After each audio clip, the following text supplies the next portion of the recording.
베냐민 땅 아나돗의 제사장들 중 hil기야의 아들 예레미야의 말이라. 하나님으로부터 부르심을 입은 예레미야가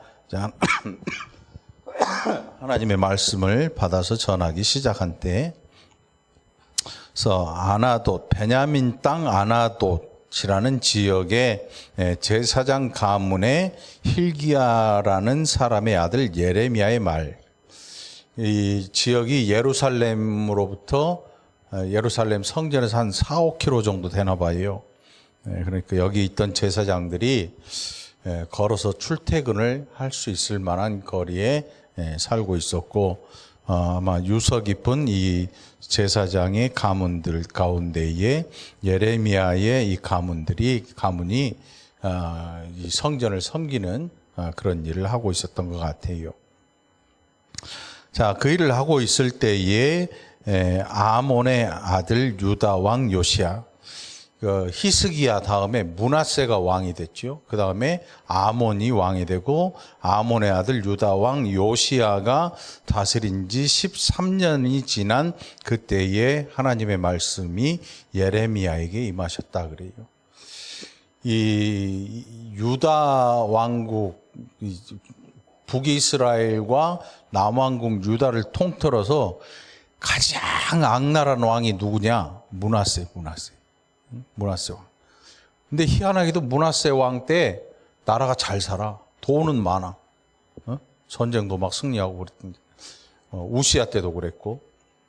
근데 히스기야를 우리가 알고 있잖아요. 히스기야 왕 때 창고의 보물들을 다 뺏기기도 하고 그러잖아요.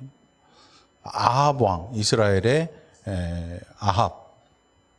우리가 아까 오전에 봤던 엘리야, 아주 지독히 악랄한 왕이죠. 이세벨과 함께 그 나라를 통치하면서 온갖 악한 일을 다 행해요. 결국 개가 그 피를 핥는 일까지 생기고, 이세벨은 나중에 죽어서 머리를 못 찾아요. 개가 물어가 버렸어. 뜯어먹고, 들개가. 하나님이 예언하신 대로 다 이루어졌죠. 말씀하신 대로. 이 므낫세라는 왕 지나서 이 아몬이 그 아들인데, 아몬이 왕위를 요시야에게 물려주고 그 13년에 예레미야에게 임했다. 그러니까 예레미야 선지자 그 전에도 살아 있었어요. 살고 있었다는 얘기죠. 이스라엘에 평안할 때면 왕 한 사람이 한 30년, 40년 다스리거든요. 그 한 사람이 일생 동안 왕을 많이 지내면 한 2명을 보내요. 한 사람 일생 동안. 2명 보내면 60년, 뭐 70년 이렇게 되니까. 그런데 보면 왕을 여러 명 거친다는 것은 그만큼 시대가 불안한 걸 보여주는 거예요. 왕이, 내가 살아있는 동안에 왕이 여러 명 지나가. 그러면 그 시대가 굉장히 불투명하고 막막한 시대고, 흑아 암흑의 시대, 힘든 시대라는 거죠. 구테타나 이런 게 자주 일어나는 아주 뭐라 그럴까요? 그 신생 국가들 보면 뭐 대통령이 생겼다가 좀 있으면 없어져. 군부 쿠데타가 일어나가지고 그 대통령이 또 새로 나와. 그러다 좀 있으면 또 없어져. 그 뒤에서 돈을 대주는 사람들이 자기들이 원하는 걸 얻기 위해서 군대에다가 돈을 해주면 그 돈으로 구테타를 일으켜가지고 나라를 전복시키고 정권을 잡고, 또 살고 있으면 또 누군가 또 돈을 대주고 또 뒤엎어. 이런 일들이 비일비재. 아프리카 같은데, 특별히 아프리카나 이런 데 보면 이 나라가 항상 어떤 상태냐면 전쟁 상태예요. 총든 군인들이 끊임없이 거리를 활보하고 끊임없이 사람들이 죽어나가죠. 이게 정세가 불안한 거야. 예레미야 시대에도 그런 시대예요. 엄청나게 불안해. 최악의 왕을 겪었는데 그 후에 왕들도 별로 그닥 신통치 않아. 그러면서 나중에 이 시드기야 누구냐면 눈깔을 빼버려요. 바벨론 왕이. 한번 반역을 하니까 너 이리 와 하면서 잡아다가 그 아들들을 그가 보는 데서 다 죽이고 그 왕의 눈도 뽑아버려요. 그러니까 이게 아주 심란하잖아요. 그 시대가. 왕이 그 정도면 백성들은 더 이상 볼 게 없는 거지. 그러니까 그 심란한 시대에 선지자로 불리우심을 받았다. 여러분, 이거 만만치 않은 일이거든. 사람들이 마음속에 분노와 악이 차 있을 수밖에 없어요. 생각해 보세요. 일반 서민들은 먹고 살기 힘든데 정치한다는 사람들은 엉망진창으로 살고 있고, 근데 유다 귀족들이 무지무지하게 잘 살았어요. 어떻게? 세금 걷어가지고 등골을 빼먹어. 고리대금하고 막.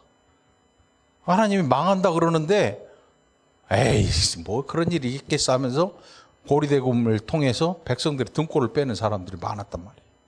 그러면서 자기들은 부유하게 살고 백성들은 정말 형편없이 사는 그런 일들을 행했죠. 그러니까 그 시대에 이 나라가 망한다는 소식을 전하는데, 여러분, 일반 백성들의 입장에서는 내가 이렇게 사는데 나라까지 망하면 좋겠냐 이놈아. 선지자를 향해서. 부자들은 어떨 것 같아요? 야, 살만한데 왜 망해? 너 죽을래? 이렇게 나가는 거지. 그 예레미야가 선포하는 이 하나님의 말씀에 대해서 높은 사람, 낮은 사람 할 거 없이 환영하는 사람이 한 명도 없어요. 그러니까 막 구덩이에 집어 던져주고 죽을 고비를 수도 없이 넘겨요. 우리가 예레미야 선지자를 눈물의 선지자라 그러잖아요. 눈물의 선지자. 이게 눈물이 많아서 눈물의 선지자가 아니고, 오죽하면 백성들의 그 대답하는 예레미야의 말을 듣고 나타나는 반응이 예레미야의 눈물을 흘리지 않을 수가 없는 그런 형편이었고, 근데 예레미야서 뒤에 보면 예레미야 애가가 있어요. 애가. 그 예루살렘 멸망이나 이런 것들을 이 슬픔의 노래로 지어놓은 예레미야의 애가라는 이 시가 있거든요. 그래서 아마 예레미야 선지자를 눈물의 선지자라고 부르지 않는가. 굉장히 우리가 생각할 때는 하나님의 말씀을 내가 받았다 그러면 얼마나 자부심이 있고, 어떤 청년들 보면 막 자부심이 하늘을 찔러 확 막 혈기도 있고. 근데 예레미야는 하나님이 부르실 때 뭐라 했냐면 4절에 여호와의 말씀이 내게 임하니라. 5절에 내가 너를 모태에 짓기 전에 너를 알았고 내가 배에서 나오기 전에 너를 성별하였고 너를 여러 나라의 선지자로 세웠노라. 우리 선교사님들 중에 보면 어떤 분들은 이거 말씀을 이제 자기의 모토, 표로 삼고 굉장한 이 자부심과 긍지와 뭐 이런 것들을 가지고 선교 현장에 간단 말이에요. 그래서 만나는 사람들마다 이런 이야기를 나 이렇게 확고부동한 내가 소명을 받고 이런 의식을 가지고 내가 여기에 보내졌다. 그러니 나는 어떤 일도 할 수 있다. 막 이렇게 하는 분들도 있는데, 사실은 이렇게 하나님이 말씀하셨는데 너 엄마 배에서 나오기 전에 너를 내가 선지자로 선별했다. 응? 기분 좋은 얘기야? 나쁜 얘기야? 응? 장로님, 이거 기분 좋을 것 같아? 나쁠 것 같아? 너 엄마 배에서 태어나기 전부터 내가 너를 선지자로 불렀다. 뿌듯하잖아요. 저를 만약에 하나님께서 내가 너를 엄마 뱃속에서 나오기 전부터 내가 너를 목사로 불렀다 그러면, 응? 만약에 그 얘기를 제가 들었으면 이렇게 안 살 거야. 여러분들하고 이렇게 우스갯소리하고 저 당회장실 따로 지어놓고 근처에 오지도 못하게 하고 한번 만나려면 시간 내서 예약하고 만나야 되고. 복인 줄 알아. 저 하나만 하면 볼 수 있잖아. 응, 복인 줄 알아. 만일 이게 정말 예레미야가 우리가 사는 이 시대의 반응을 가졌다면, 아, 그래요? 그럼 내가 대단한 사람이네요? 이렇게 생각할 텐데, 예레미야 입에서 뭔 소리가 나오냐면, 아유, 슬픕니다, 하나님. 나는 아이라서 말을 못해요. 난 말할 수가 없습니다. 예레미야도 그 시대를 알거든요. 그 복잡하고 그 험난하고 그 악한 사람들이 그 눈앞에 선하게 지나가는 게 뻔히 보이잖아요. 귀족들이라 그래서 이게 정신이 제대로 박힌 것도 아니고, 일반 백성들은 이 마음에 악이 받칠 대로 받쳐 있는 상태니까 아주 흉흉한 시대잖아요. 그 시대에 내가 이르되 슬픕니다. 주 여호와여 보십시오. 나는 아이라서 말할 줄 모릅니다. 누가 또 이랬냐면 모세의 형 아론이, 모세가 하나님께서 너 가서 바로한테 얘기하라 그러니까 모세가 나 말할 줄 몰라요. 나 말하는 게 서툴러서 나는 안 됩니다. 하나님께서 하다 성질을 내시면서 네 형 아론한테 내가 할 테니까 너 가. 오죽하면.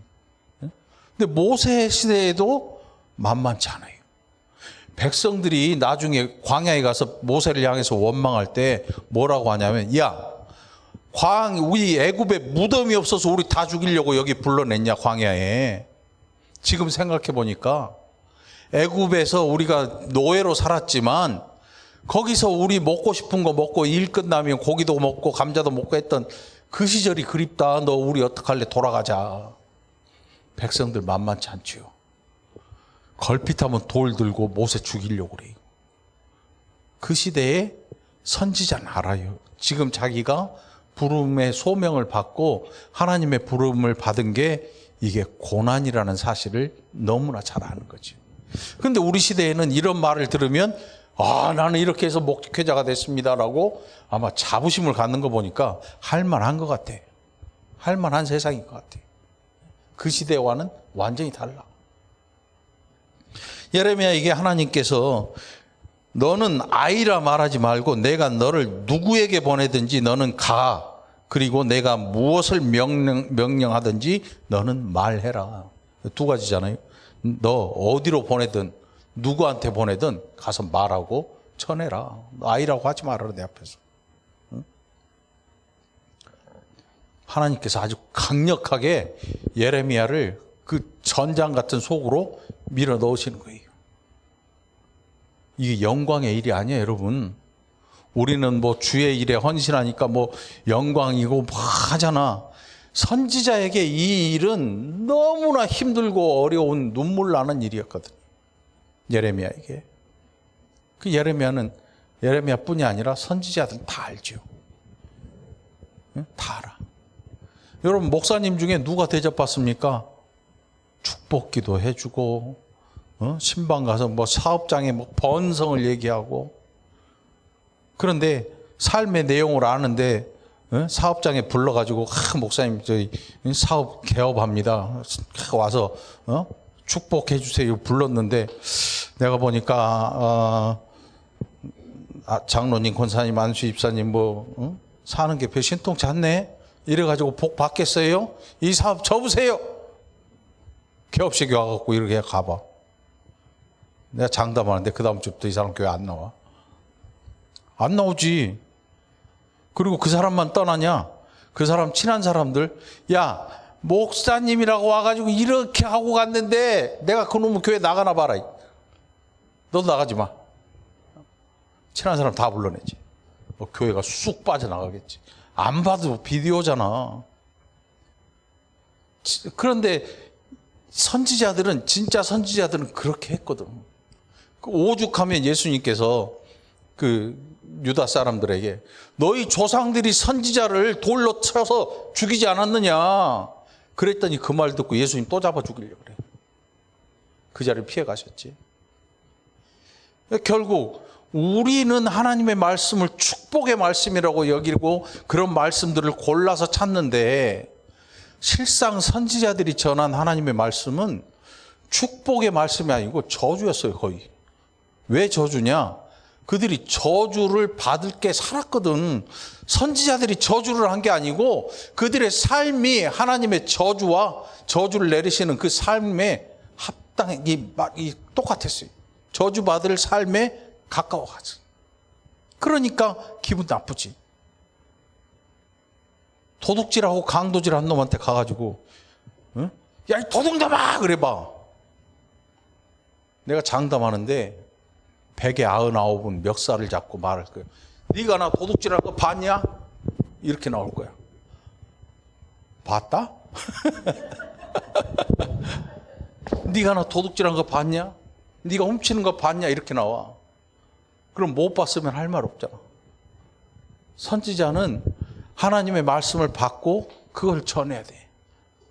그런데 백성들의 입에서 좋은 소리 안 나와. 진짜로 돌을 들어서 야, 재수 없어, 저리 가. 저리 가. 네? 마치 소풍 가가지고 개구리나 점심 먹으려는데 개구리가 뛰어다니니까 애 돌로 확 집어 던지는 것처럼 말이지. 이런 취급을 당해. 선지자가 대접받은 적이 없어요. 만일 선지자가 어디 갔는데 융숭하게 대접을 받으면 가짜야. 거의 99% 가짜예요. 예수님께서 식사 자리에 함께 하신 그거는 대접받는 게 아니고 그들이 예수님을 너무나 사모해서 그 말씀을 듣고 하나님의 음성을 듣기 원하고 그 말씀 따라 살기를 원했기 때문에. 그래서 키가 작았던 삭개오는 예수님의 말씀을 듣고 예수님, 제가 남의 거 이렇게 억지로 가져온 거 있으면 4배로 갚겠습니다. 이렇게 표현하거든. 그거 아니고는 없어. 선지자가 대접받을 일이 없어. 왜? 그들의 삶과 선지자가 전하는 내용이 저주에 가깝지 축복에 가까운 말씀이 없거든. 그러니까 대접 안 하지. 여러분, 저를 부를 때는 신중하게 생각하세요. 그냥 밥만 먹어. 뭐 하지 말고. 네? 뭐 우리 교회야 뭐 그런 분들이 안 계시지만 제가 언젠가 얘기했죠. 나이클럽 술집 오픈해가지고 목사님 오라 그래요. 진짜로 아가씨들이 여기저기 앉아있고 나이트클럽 뭐 그런 데인가 봐. 거기에 신방 개업식 예배 드려달라고 목사님이 들어가자니 그렇고 안 들어가자니 나중에 도망 나왔대. 진짜로 도망을 나왔어. 아니 술집 아가씨들이 군데군데 앉혀놓고 목사님 보고 와서 기도해달라고 예배 드려달라는데 심란하지. 오죽하겠어. 저 같으면 가지. 가서 그냥 뭐 더 이상 얘기 안 하지. 얼마나 심란하겠어. 생각을 해봐. 그러니까 우리가 찾는 게 뭐냐면 축복이에요. 축복. 성경을 통해서 그것만 찾아가. 그런데 선지자의 말을 들으면 우리의 삶에는 그런 것들이 전혀 있을 수가 없어. 오히려 그걸 듣고 땅을 치고 눈물을 흘리고 회개해야 되는 게 우리들의 모습인 거지요. 여기에 예레미야 선지자는 그걸 알아요. 너무나 잘 알기 때문에 하나님, 나는 너무나 슬픕니다. 이 시대에 하나님의 말씀도 좋고 다 좋은데 이 말씀을 가지고 나갔을 때 사람들의 반응이 나를 아이처럼 함부로 대할 걸 내가 알기 때문에 나는 너무나 슬플 수밖에 없습니다. 이렇게 얘기하는 거죠. 그런데 하나님 뭐라 하시냐면 내가 너를 누구한테 보내든지 너는 가라. 그리고 내가 너에게 무엇을 명령하든지 너는 해라가 아니고 너는 말할지니라야. 요거 봐봐요. 7절에 누구에게 보내든지 너는 가라. 가서 무엇을 명령하든지 그러니까 그 명령의 내용이 뭐냐면 이렇게 말해라예요.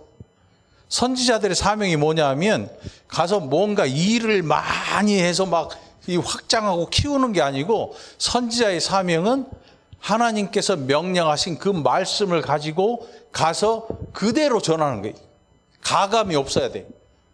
여기에서 지 기분 좋은 대로 말하면 뭐가 되냐면 가짜, 거짓 선지자가 되는 거예요. 거짓 선지자의 특징이 뭐냐면 사람들로 하여금 기분 좋아지게 만들어요. 예레미야 선지자가 활동하던 시기에 거짓 선지자들이 엄청 많았어요. 그들이 말한 내용은 뭐냐? 야, 누가 이 나라가 망한다 그래? 예루살렘 성전에 하나님이 집을 짓고 계시는데 어느 누가 쳐들어와서 이 나라가 망해? 우리가 조금 지나면 괜찮아져. 잘 먹고 잘 살 수 있고 끄떡없어라고 말하는 거짓 선지자들이 예레미야 시대에 판을 쳤어요. 많았어요. 이 시대도 마찬가지예요, 여러분. 이 시대가 물질적으로 막 흥청망청하고 문화적으로 막 어마어마하잖아요. 과학도 발전하잖아요. 사람들의 희망이 막 솟구쳐요. 이야, 미래가 되면 여러분들 보험 하나씩 다 있지. 중입자 시술 없다고 말하지만 막 빌딩 5층만한 빌딩 기계를 만들어 가지고 암 치료를 5분만 해내거든. 지지직 수술해가지고. 나도 우리 친구 목사님이 사모님이 들으라 그래가지고 2개 들었단 말이지. 집사람하고. 그거 들었나 안 들었나? 아무튼 그런 시대야. 사람들이 몸 아픈 것도 이제는 점점 두려움이 사라져. 옛날에는 암 걸릴까 봐 조마조마했는데 지금 암 걸려도 찌지직 하면 나와버려요. 5분 만에. 그럼 그날 입원도 필요 없어. 걸어 앞으로 가다 걸어 집으로 가면 돼. 앞으로 점점 더 그렇게 바뀔 거야. 이런 시대에 하나님의 말씀이라고 저주의 말씀을 들고 나와봐. 너희들이 그렇게 살아서는 결단코 하나님의 복을 얻지 못하고 저주받아 마땅하다. 저놈 목사가 재수대가리 없게 왜 쳤단 소리 나고 있게 아마 돌 집어 던질 거야. 네? 예레미야 선지자에도 마찬가지야. 그 시대에 하나님의 말씀을 그대로 전한다고 하는 것은 엄청나게 힘든 일이야. 모든 시대가 다 그랬어요. 잘 사는 시대든 못 사는 시대든 모든 시대가 축복을 전하는 자가 아니고는 하나님의 말씀을 제대로 전하는 사람은 힘들고 어려운 시대였거든요. 하나님께서 뭐라고 하시냐면 8절에 너는 그들 때문에 두려워하지 말아라. 어떤 분들 보니까 목사를 두려워하는 분들이 있더라고. 그것도 이상한 거야. 목사는 두려움의 존재가 되면 안 돼. 누가 두려워요? 하나님 앞에 나가는 우리가 우리의 죄 때문에 하나님 앞에 경외심을 가지고 나가는 거지. 이 경외심이 두려움을 가지고 나가는 거지. 공포스러운 두려움이 아니고 내가 가진 죄로 말미암은 경외심, 두려움 이걸 말하거든요. 근데 선지자가 백성들을 두려워해. 왜 두려워할까요? 그들이 돌을 집어들고 선지자의 생명을 찾기 때문에. 엘리야도 그래서 도망친 거야. 내가 너와 함께하여 너를 구원하리라. 나 여호와의 말이니라. 하나님께서 그 두려워 떠는 예레미야 선지자에게 내가 너를 구원하겠다. 약속하시죠. 그런데 실제로 예레미야의 생명은 유지되는데 고난을 많이 당해요. 구덩이에 집어 던져져 죽이려고 던졌는데 안 죽어. 왜? 하나님이 목숨을 걷어가지 않으시고. 고난이 없는 게 아니고 생명을 빼앗지를 못해. 선지자니까 함부로 죽일 수도 없고 그래서 시위대 앞에 구덩이에다 휙 집어 던져놓고 그 땡볕에 물도 안 주고 밥도 안 주고 죽일 작정을 하고 집어 던져놨는데 안 죽어. 선지자의 고난이 찾아오는 거죠. 9절에 보니까 여호와께서 그의 손을 내밀어 내 입에 대시며 여호와께서 내게 이르시되 보라 내가 내 말을 내 입에 두었노라. 저 같으면 막 할렐루야 할 거예요. 와, 나 기도원 갔는데 하나님이 내가 목사 되기 전에 이런 말씀을 내게 주셨다. 막 나는 대단한 목사가 될 것이다. 이렇게 해야 정상인데 오죽하면 예레미야에게 이렇게 말씀하겠냐고. 오죽하면 예레미야가 뭐 어떻게 손쓸 도리가 없이 낙심해 있어요. 오죽하면 하나님의 부르심 앞에 하나님 나 슬픕니다. 나 아이라서 말도 못해요. 내가 내 말을 너 입에 두었다. 너 그러니 가서 말해라. 응? 무슨 명령을 하든지 너는 가서 말해라. 내가 너의 생명을 내가 지켜주마. 응?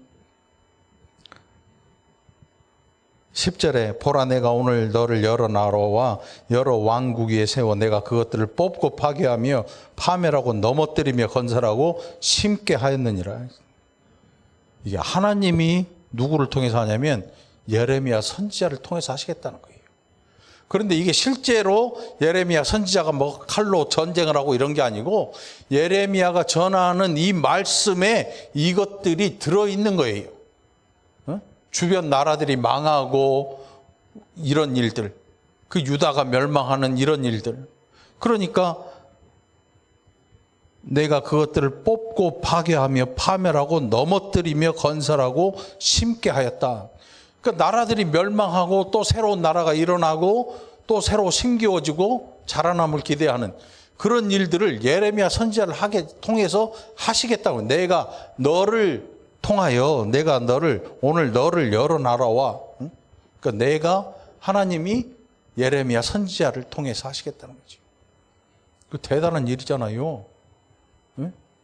여러분의 삶의 모든 것들을 큰 목사인 저를 보내셔가지고 기도한 대로 하고 말대로, 이거 얼마나 신나는 일이야. 그런데 예레미야에게는 신명나는 일이 아니었어요. 그것은 목숨을 거는 일이었고, 예레미야가 알기로 그 일은 고난의 길이 뻔했던 거죠. 사실은 하나님의 말씀을 제대로 들고 나서는 선지자들에게 용승이 대접하는 일은 거의 드물었어요. 거의 드물어. 그렇다고 해서 저한테 돌 던지라는 얘기는 아니야. 그렇게 하지 마. 아파. 그러니까 예레미야 선지자는 굉장히 힘들었겠죠. 그 말씀을 받는 게, 이게 지금 예레미야에게는 힘이 되는 그런 말씀이 아니라 예레미야를, 힘 빠져 있는 예레미야를 잡아 끌어올리는 하나님의 힘이었던 거예요. 그렇다고 해서 뭐 힘이 팔팔 나지도 않아. 그래도 눈물의 선지자라 불리울 수밖에 없어요. 자, 이제 11절과 12절에 13절에 보면 여호와의 말씀이 예레미야에게 또 임하셔요. 그리고 살구나무 가지를 보게 하셔요. 하나님께서 너 지금 무엇이 보이느냐? 아마도 환상 가운데 뭘 보여주시는 것 같아. 그러면서 너 뭐가 보이느냐? 내가 살구나무 가지를 보고 있습니다. 12절에 보니까 내가 잘 보았다. 이는 내가 내 말을 지켜 그대로 이루려 함이라 하시니라. 여러분, 우리가 알고 있는 그 사군자가 뭐예요? 에? 무화과나무 이런 거 아니야? 대나무, 매화나무, 난초, 또 매란국죽이라 그러지. 매와 난, 국화, 대나무, 소나무, 매란국죽, 대나무. 이것들이 뭘 일컫냐면 선비정신을 일컬어요. 선비가 뭐냐면 유교 정신으로 똘똘 뭉쳐가지고 뭐라 그럴까요? 자기가 믿는 신념이 꺾이질 않아야 돼. 우두둑 부러져 버려요. 아니면 눈 오는 날에도 잎사귀가 파랗게 있는 소나무처럼. 그리고 난이라는 게 물을 막 흠뻑 먹고 이거저거 먹는 게 아니고 물 칙칙칙칙 뿌려줘도 살잖아. 이슬만 먹고 사는. 그 어렸을 적에 연예인들 보면 이슬만 먹고 사는 줄 알았는데 화장실이 있어, 집에. 똥도 싸고 오줌도 싸고 다 해. 아무튼 그래. 그 선비정신이 깃들어 있는 거거든요, 매란국죽에.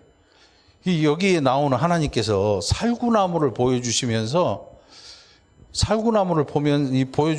예레미야 선지자에게 잘 보았다. 그러면서 12절에 말씀하잖아요. 내가 내 말을 지켜 그대로 이루려 함이라 하시니라. 살구나무가 뭔데 도대체? 근데 우리는 알고 있잖아요, 여러분. 매란국죽, 선비정신이 깃들어 있는. 그러니까 이게 선비정신이 뭐다 말을 안 해도 매란국죽만 딱 보여주면 이 선비정신이 들어있는 이런 그림들이구나. 나무 종류를 보면 알잖아. 아마 당시에도 예레미야 선지자도 살구나무를 보면 예전에 살구나무가 있었거든요. 지금 성경은 살구나무라고 하는데 제가 찾아봤더니 살구나무라기보다는 아몬드 나무에 가깝대. 근데 이 나무 이름이 지금 중요한 게 아니야. 중요한 건 뭐냐면 모세의 형 아론이 제사장을 하게 되는데 백성들이 못 참는 거야. 야, 너 네 형이라고 거기다 세워놓으면 되냐? 따지고 드니까 하나님께서 각자 나무 12개를 잘라서 놔둬라. 12집 가운데 한 명씩 뽑아서 땅에 꼽아놔. 그랬더니 그 다음 날에 아론의 지팡이에 싹이 나고 꽃이 피죠. 그게 살구나무야. 여기에 기록된 나무. 동일한 나무. 동일하게 일컫는 나무거든요. 이게 아몬드 나무든 살구나무든 그게 중요하지 않아. 아마 번역할 때 우리나라에 번역할 그 시기에 아몬드 수입 안 됐잖아. 그러니까 꽃이 도대체 어떻게 생겼나 찾다가 제일 비슷한 살구나무로 번역하지 않았을까? 어떤 분들이 그렇게 얘기하는 분들도 있고. 아무튼 그래요. 그 살구나무 요게 특징이 뭐냐면 우리나라 살구는 껍데기를 먹어요, 속을 먹어요? 에? 껍데기 먹잖아. 시잖아. 응? 노랗게 익었는데 이게 셔. 그 살구 많이 먹으면 안 돼. 왜? 변 볼 때 이게 엄청 힘든가 봐. 응? 똥꼬 빨개진다 그래 옛날에. 살구 많이 먹으면 엄청 시고. 근데 이 성경의 살구나무는 뭐냐면 껍데기가 익으면서 터져버려. 그래갖고 안에 있는 걸 꺼내 먹어. 그러니까 아몬드처럼, 이 뭐 견과류처럼 아마 그런 과일인가 봐. 그러니까 뭐 해석의 문제가 뭐 어떻게 그게 중요한 게 아니고 아론에게 이걸 주셨거든요. 그러면서 증표로 삼았어요. 그래서 아론이 그 죽은 나무에서 싹이 나서 꽃이 피고 하는 걸 보고 백성들이 인정을 안 할 수가 없어. 그래서 아론의 싹난 지팡이를 아론이 들고 사역을 하게 되죠. 근데 그 사역을 하는 동안에 이 나무 이름이 참 기가 막혀. 하나님께서 늘 지켜보신다는 말과 이 나무의 히브리 이름이 비슷해. 샤케드와 쇼케드래. 이 꽃 나무의 이름이 샤케드인데 하나님께서 지켜보시고 늘 그것을 이루어내신다는 이런 뜻을 가진 쇼케드하고 이름이 비슷하잖아. 우리가 알고 있는 메랑국죽처럼 그 내용을 말하지 않아도 이것이 선비다. 선비는 이렇게 살아야 된다는 걸 아는 것처럼 선지자인 예레미야도 아마도 그 살구나무를 보면 그것을 알 수 있었던 것 같아요. 그래서 하나님께서 12절에 내게 이르시되 내가 잘 보았다. 이는 내가 내 말을 지켜 그대로 이루려 함이라 하시니라. 이렇게 말씀하는 것 같아요. 선지자니까 성경에 관심이 있고 성경을 공부하니까 제사장 가문의 선지자로 그 제사장 가문의 사람들이 성경을 다 공부하잖아요. 모세오경이나 이런 것들을 공부한단 말이에요. 그러면서 이 살구나무라는 표현이 성경에 나올 때 그것이 무슨 의미인지를 선지자 자신이 먼저 알겠지요. 살구나무를 보여주면 하나님께서 반드시 이루겠다는 그 하나님의 의지를 그 나무를 통해서 보여주고 계시는 건데 그가 나무를 볼 때 하나님께서 선지자를 보고 계셔. 너 뭘 봤느냐? 예, 살구나무 봤습니다. 내가 너를 지켜보고 있고 너를 통해서 내가 이루겠다. 너는 살구나무를 통해서 내 뜻을 이해하잖아. 나는 너를 그렇게 이루어 가겠다. 이 하나님께서 선포하시는 거예요. 오늘 저와 여러분도 마찬가지예요. 하나님이 우리를 부르시면 그냥 잘 먹고 잘 살고 네 마음대로 살아라. 이제 구원받았으니까 마음대로 살아라. 이런 의미가 아니에요. 하나님의 뜻을 우리를 통해서 이루어내시겠다는 거죠. 살구나무를 본 것처럼. 그러니 여러분, 우리가 가진 사명이라고 하는 것은 한낱 헛되고 그냥 돈이나 좀 많이 벌고 헌금 좀 많이 하고 살다가 하나님한테 가라는 그런 정도의 사명감이 아니야. 저와 여러분에게 하나님의 뜻이 분명히 존재하고 담겨 있어요. 그 일을 이루어내시기를 바랍니다.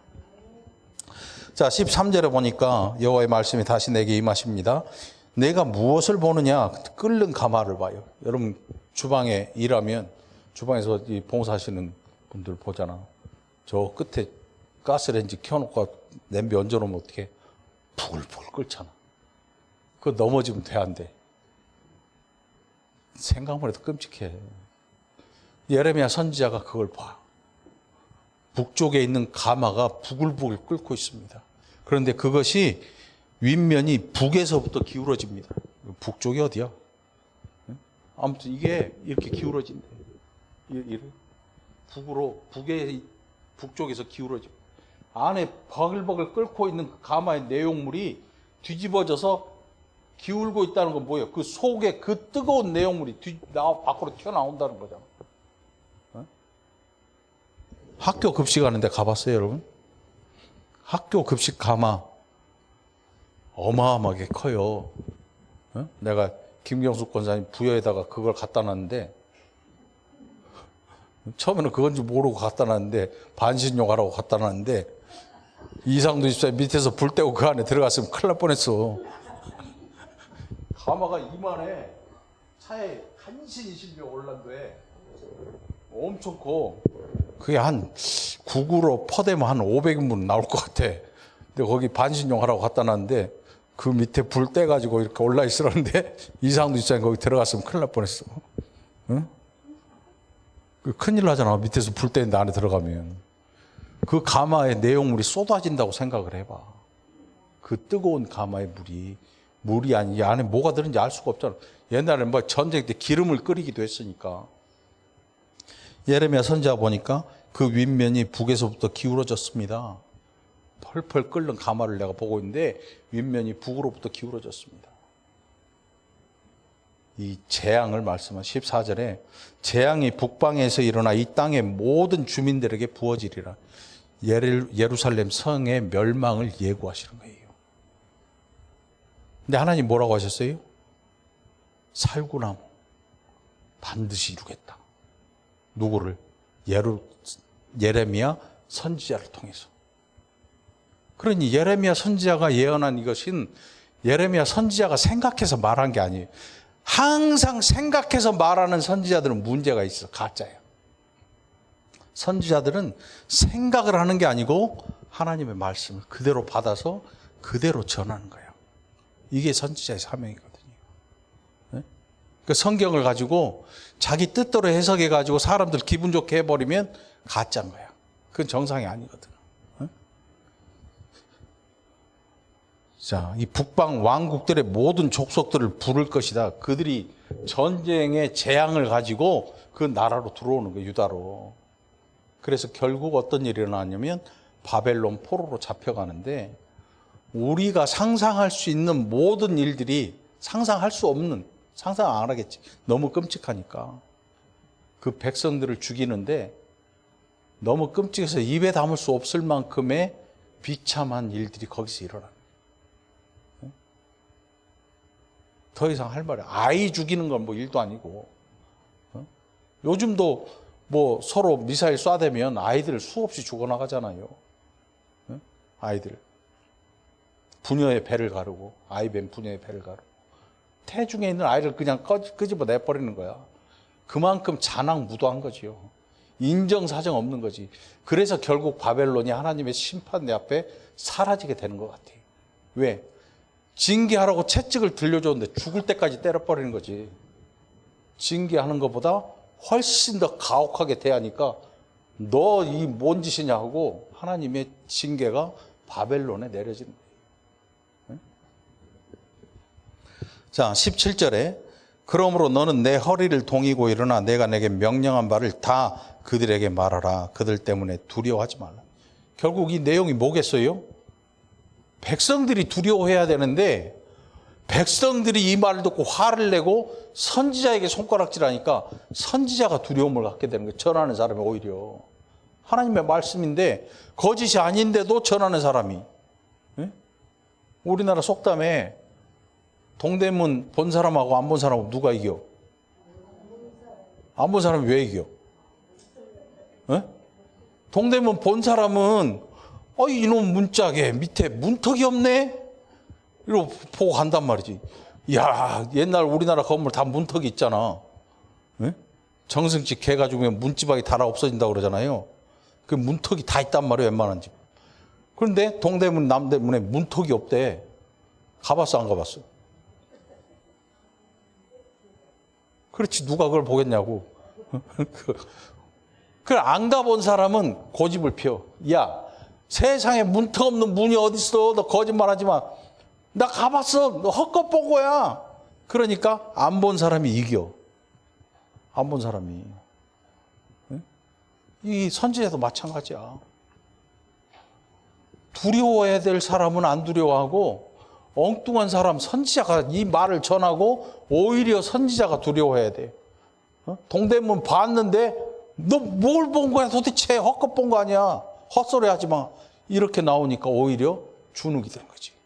선지자가 두려움을 가진 거지.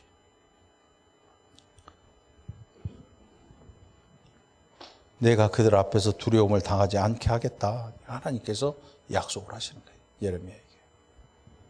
보라, 내가 오늘 너를 그 온 땅과 유다 왕들과 그 지도자들과 그 제사장들과 그 땅 백성 앞에 견고한 성읍, 쇠 기둥, 놋 성벽이 되게 하였은즉. 구약의 선지서에 보면 이런 선지자가 또 있어요. 내가 너를 백성들 앞에 보내는데 네 얼굴을 내가 두꺼운 철처럼 내가 너를 만들어 보내겠다. 얼굴에 철면피 깔고 가서 전해라.